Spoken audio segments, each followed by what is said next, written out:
my lovely little gemstones, it's Saphira, and today I'll be reading When the Chips Are Down by Whiskey with Patron. Just a quick reminder before I start, the warnings for this fic as a whole are in the description. Chapter 2, My Bodyguard Paints My Nails. Just smash his kneecaps and he'll talk. The voice on the other end of the line sighed. Sir, we did. He's just screaming into the gag. Janus raised an eyebrow. Well, no wonder he's not talking. He's gagged. We asked him if he would tell us anything, but he kept shaking his head. Janus rolled his eyes. He can't tell you anything if he's gagged. Remove the gag and let him speak. We're in the middle of an alleyway, the other voice said. We don't want him to scream.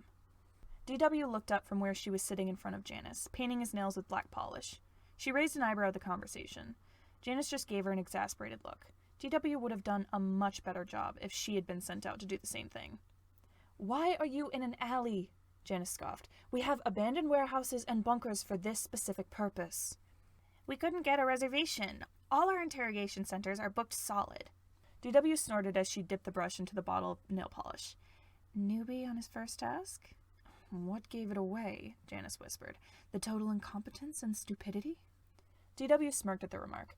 Just send someone else out to do it. If the idiot can't figure out how to do shit on his own, we shouldn't have him. Fair point, Janus mused. He turned back to the phone. Don't act. I'm sending someone else out to finish the job. If the guy tells you where the money is in the meantime, let the next agent know. Yes, sir. Janus hung up and heaved a laborious sigh. Good lord, why can't people figure out how to do their jobs? Dunno. DW twisted the cap back onto the bottle of polish. Other hand. Janus raised an eyebrow at her. DW huffed. Oh, come on. You think I'm going to care about your weird blotchy skin thing? Calling it weird doesn't help. DW held out her hand. Janus rolled his eyes, but he switched his phone to his right hand. He bit the glove of his left hand and tugged it off with his teeth. He placed his left hand in her palm. She didn't even seem to notice the pale splotches in his dark brown skin, unlike everyone else did when they saw the left side of his face. DW was a good friend in the regard that she didn't judge him. Well, she judged him very much, but not on things he couldn't change. He judged her as well. It was a mutually judgmental friendship. Janus took the glove from his mouth with his right hand and shot a text to one of his much more competent agents. DW grabbed a new bottle of nail polish and unscrewed the cap. Can I switch up the colors? Janus glanced at his right hand and his black nails. I would prefer my hands to be symmetrical, if that's all right. They're not anyway, DW said, but she twisted the cap back on and grabbed the black nail polish again. So, she began as she painted a layer of black on the nail of his thumb. Got any jobs for today? Janus set down his phone and picked up a bottle of nail polish. He turned it between his fingers as he went through the schedule in his mind. Well, we've got a couple hitmen locked on a cop in San Francisco, so I'm waiting to hear back from them. Along with that, we've been hired to take out a politician running for governor of New Jersey, so we'll need to get someone out there. There are also a few people who haven't paid back their debts, so we could do some kidnapping tonight if you're feeling up for it. Are you feeling up for some kidnapping? When am I not? DW carefully painted the rest of Janus's nails. You want to help? It's been a while since you've been out in the field. Janus considered it as he twisted the nail polish bottle cap off and on again with one hand. I don't know. That can get loud, and you get overwhelmed. DW finished as she sat back in her chair. Yeah, I got you. Janus examined his nails. Not a single stray drop of polish graced the skin on his fingers. Thank you for the nails, Dorothy. DW didn't even wince at the use of her real name. No problem. You have to braid my hair later, though. Dear, you know I don't know how to braid hair. Which is why I'm teaching you, dumbass.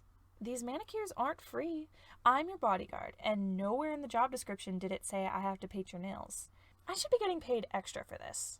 Janus shrugged. Then I'll pay you. By styling my hair, yeah. Come on, this teenage girl sleepover stuff has to be mutual.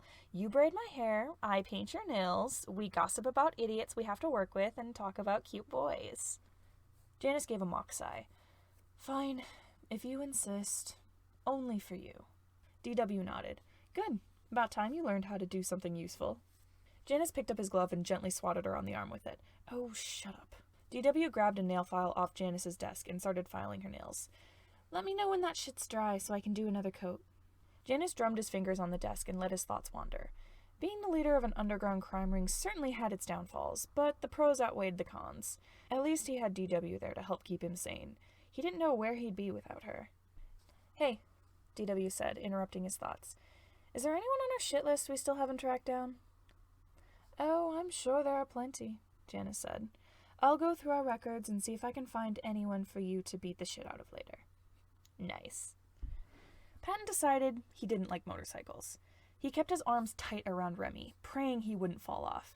Remy drove like an absolute madman. Patton couldn't see the speedometer, but he was sure they were going at least 30 kilometers over the speed limit. They passed cars when they weren't supposed to, and they even drove on the shoulder of the road to move past a minivan. This was definitely not safe.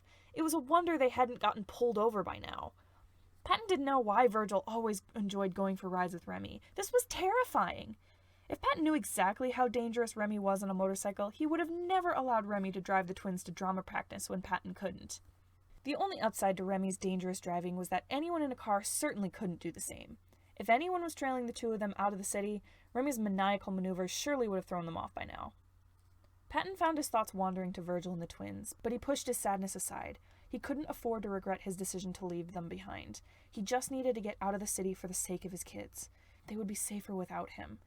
And if Janus was true to his word, he would keep them safe when Patton was gone. Everything was going to be fine. Patton spotted a gas station in the near distance. They began to slow down, much to Patton's relief. Remy pulled over to the shoulder of the road as they closed in on the turnoff. Patton shot a wary glance behind them to make sure no one was following them. There wasn't a single car visible on the surrounding highway. Remy slowed down enough to turn to the gas station, which felt as fast as walking compared to the speed they'd just been zooming along at. They pulled into a parking spot at the side of the building. Patton let out a relieved sigh as Remy parked the motorcycle. Remy pulled off his helmet and he shook his head. His dark hair stuck up at strange angles, and he ran a hand through it in an attempt to fix it. I'm gonna get some coffee, he said. You want anything? Patton tugged on his own helmet. Hang on. I'll give you some money to buy me a chocolate bar. Babe, I have my own cash. Don't worry about it. Just stay here and watch the bike. He dug into his pocket. Also, he dug something out of his pocket and tossed it to Patton. Just in case. Patton fumbled with it and it almost fell to the pavement. He managed not to drop it, and he stared down at the thing Remy had thrown him. It was a pocket knife. Remy held up his hand in a peace sign over his shoulders as he walked towards the door of the building. Stay safe, hon. Patton set his helmet on the seat next to Remy's and unhooked his glasses from his shirt collar. He kicked his legs back and forth as he waited for Remy to return. This whole situation was scary, but he tried to keep this fear out of his mind. He just needed to be cautious, not panicky. Any vehicle that pulled into the station could have been following them. He gave everyone who passed by a quick once-over to make sure they weren't going to come after him.